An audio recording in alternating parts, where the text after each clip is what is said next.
ٹھیک ہے، ماہر قانون جہانگیر جدون صاحب بھی ہمارے ساتھ موجود ہیں۔ جہانگیر جدون صاحب بتائیے گا، ایک سینئر جج کا اس وقت میں استعفیٰ دینا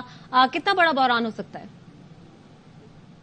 یہ دیکھیں، اب استعفے کی وجوہات تو ہمیں نہیں پتا، وہ تو ظاہر ہے ان کو پتا ہوگا جنہوں نے استعفیٰ دیا ہے اور کیا وجوہات لکھی ہیں،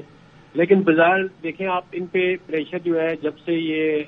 نیب کے کیسوں میں قتل ہوئی ہے یا مانیٹرنگ جج تھے یا جج ارشد ملک جب فوت ہوئے ہیں تو اس وقت بھی ان پہ پریشر تھا کہ جی آپ کیونکہ ایک مانیٹرنگ جج رہے ہیں اور آپ نے جو مانیٹرنگ کی ہے تو جج صاحب جو ہیں وہ وزٹ کرتے رہے ہیں، پھر انہوں نے ججمنٹ دی، انہوں نے کہا جی مجھ پہ پریشر تھا، مجھے بلا کے کہتے رہے ہیں کہ اس طرح کرو اس طرح کرو۔ ان کی ویڈیو ریکارڈنگ بھی موجود ہے، ہو سکتا ہے ان کو کوئی ویڈیو ریکارڈنگ کا خطرہ ہو کہ وہ ابھی منظر عام پہ آ جائے، ہمیں نہیں پتا، لیکن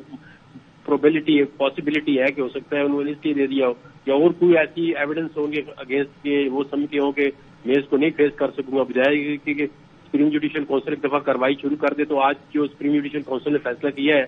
کہ مظاہر نقوی کے خلاف جو ہے وہ کارروائی جاری رہے گی۔ دیکھیں پبلک یہ سوال کرتی ہے جی کہ ایک جج کے خلاف اگر کرپشن کے چارجز ہیں، جب مس کنڈکٹ کے ہیں تو وہ ریزائن دے کے گھر چلا جاتا ہے، وہ پینشن بھی لیتا ہے، وہ دوسری مراحت ڈرائیور اس کا جو کوک نائب کاسد ساری مراحت لے جاتا ہے، تو پھر اس کا انکوائری کرنے کا فائدہ کیا ہے؟ باقی بندے تو اگر کوئی جھوٹی بھی انکوائری ہو جائے تو وہ جیل کے اندر چلے جاتے ہیں، ان کا ناطقہ بند کر دیا جاتا ہے، لیکن ججز جو ہے وہ اگر ان پہ کرپشن ثابت بھی ہے تو وہ جا کے ریزائن کر دیتے ہیں۔ تو یہ جس طرح ابھی میئر نے کہا ہے کہ معافی چاہوں گی جہانگیر جدون صاحب، آپ ویڈیو ریکارڈنگ کی بات کر رہے تھے، آپ کس ویڈیو ریکارڈنگ کی بات کر رہے تھے؟ دیکھیں جو جج ارشد ملک تھے انہوں نے اپنی ویڈیو ریکارڈنگ میں یہ کوئی ریکارڈنگ کرائی تھی کہ مجھے جج صاحب بلاتے تھے اور مجھ پہ انہوں نے بڑا پریشر ڈالا تھا جی کہ نیاب والے ریفرنس میں جو میاں نواز شریف صاحب کے ساتھ ریفرنس تھے کہ ان کو ہر صورت میں آپ نے سزا دینی ہے، تو پھر آپ کو پتہ ہے اس کے خلاف یہ بھی ایلیگیشن آئی کہ انہوں نے وزٹ بھی کیا، وہ رائیونڈ بھی کیے، وہ سعودی عرب بھی گئے، تو اس طرح مختلف چیزیں تھیں۔ تو میرا خیال میں ہو سکتا تھا کوئی باقی کوئی ایسا پریشر ہو انڈر، وہ سمجھتے ہوں کہ اگر میرے خلاف کوئی ایسی کمپلینٹ آ گئی تو میں شاید نہ فیس کر سکوں۔ اپیرنٹلی تو کوئی ریزن نہیں نظر آتی، وہ تو اکتوبر کے اندر جو چیف جسٹس قاضی فیصل صاحب کے بعد ان کا نمبر تھا، سینئر اٹارنی جج تھے، وہ چیف جسٹس بننے والے تھے۔ جہانگیر جدون صاحب بھی ہمارے ساتھ موجود ہیں۔ جہانگیر جدون صاحب، ابھی تھوڑی دیر پہلے جب ہم اینکر پرسن مہر بخاری صاحبہ سے گفتگو کر رہے تھے تو وہی سوال آپ سے بھی جاننا چاہوں گی کیونکہ آپ ماہر قانون ہیں، بہتر طریقے سے سمجھا سکیں گے۔ سر، جسٹس مظاہر علی اکبر نقوی کے حوالے سے جو کیس چل رہا تھا، بتایا یہ جا رہا ہے، ذرائع ایسا کہہ رہے ہیں کہ ان میں کچھ اختلافات تھے سپریم جوڈیشل کاؤنسل کا جو اجلاس ہو رہا تھا اس میں، تو سر ایک ہم نے دیکھا جسٹس قاضی فائز عیسیٰ کا بھی اسی طرح کا کوئی کیس چلتا رہا، لیکن اس کیس میں ہم نے دیکھا 2 استعفے سامنے آ گئے، تو آپ اس کیس کی اور اس کیس کی کوئی ریلیونس دیکھ رہے ہیں؟ نہیں دیکھ، ابھی انہوں نے کہا ہے چھوٹا صاحب نے یہ اس طرح کے تھے، آپ دیکھیں پچھلے 5 6 7 سال کی ہسٹری دیکھیں سپریم کورٹ کی، جو بھی چیف جسٹس آیا ہے اس نے دوسرے جو ہے نا ججوں کو، قاضی فائز تک بینچ میں بیٹھے ہوئے تھے تو جسٹس ثاقب نثار نے ان کی اتنی انسلٹ کی، وہ کھڑے ہو کر انہوں نے کہا جب بینچ ٹوٹ گیا ہے۔ ایسی ایسی مثالیں ہیں، اور مجھے پرسنلی میں ان کو 500 روپے کا کیس، یعنی کہ سینئر اٹارنی جج تھے قاضی صاحب، تو ان کو اتنے چھوٹے کیس دیتے تھے کہ جو آپ تصور بھی نہیں کر سکتی۔ اب دیکھیں نا، لیکن انہوں نے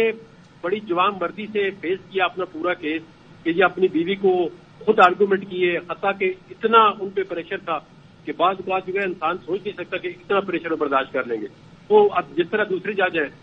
اس کی وجہ یہ تھی کہ قاضی فائز کے ساتھ تمام باروں نے اور بار ایسوسیشن نے اسٹینڈ لیا کہ اس کا موقف درست ہے۔ اگر جج دیکھیں نا اپ رائٹ ہو، اس کی انٹیگریٹی ٹھیک ہو، اس کے اندر کوئی اسٹگما اس پہ نہ ہو، تو سوال یہ پیدا ہوتا وہ استعفیٰ دے۔ چودھری افتخار کے اوپر جنرل مشرف نے کتنا دباؤ ڈالا کہ جی آپ کو میں گورنر بنا دوں گا بلوچستان کا، کتنا دباؤ ڈالا کہ آپ ریزائن کر رہے ہیں۔ انہوں نے کہا میں لڑوں گا، آخری دم تک لڑوں گا، اور انہوں نے آخری دم تک لڑا، اور وکلاء ان کے ساتھ تھے۔ وکلاء آج بھی جو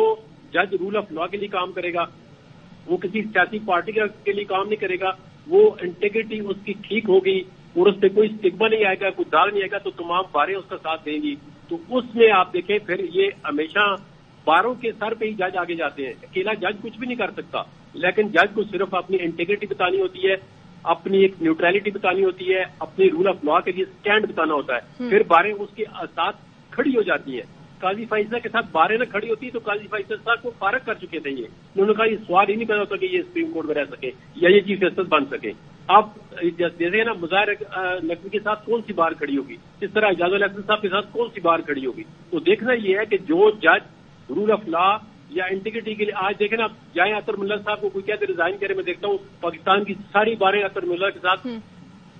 سیسا پلائی دیوار کی طرح کھڑی جائیں گی. کیا آپ نے دیکھنا ہوتا ہے، آپ نے دیکھنا ہوتا ہے کہ فیصلے کس طرح کر رہے ہو. اس طرح پھر قاضی فیصلے کے ساتھ جتنا زیادتی کی ہے ہر ادارے نے، اس وقت کی اسٹیبلشمنٹ نے، اس وقت کی گورنمنٹ نے، لیکن باریں اس کے ساتھ کھڑی ہو گئی. چودھری افتخار کے ساتھ باریں کھڑی ہو گئی تو وہ بچ گئے تھے. لیکن بار اینڈ بینچ جب تک جج کا ساتھ نہ دے باریں، وہ جج نہیں اسٹینڈ کر سکتا. اور باریں اسی جج کا ساتھ دیتی ہیں جس کی انٹیگریٹی جو ہے اباؤ بورڈ ہو، جو اپرائٹ ہو، جو آنےسٹ ہو، وہ جو رول آف لا کے لیے کام کرتا ہو، لائک اینڈ ڈس لائک نہ کرتا ہو. اعجاز الاحسن صاحب دیکھیں اس بینچ کا حصہ سے جو مانیٹرنگ جج لگا، آج تک سنا ہے آپ نے کہ کوئی مانیٹرنگ جج لگتا ہے جی نیب کورٹ پہ اس کو روزانہ کہتا ہے کہ کیس اس طرح چلاؤ، سزا یہ دینی ہے، آج تاریخ نہیں دینی ہے. اتنا مائنیوٹلی کون مانیٹر کرتا ہے سپریم کورٹ کا جج؟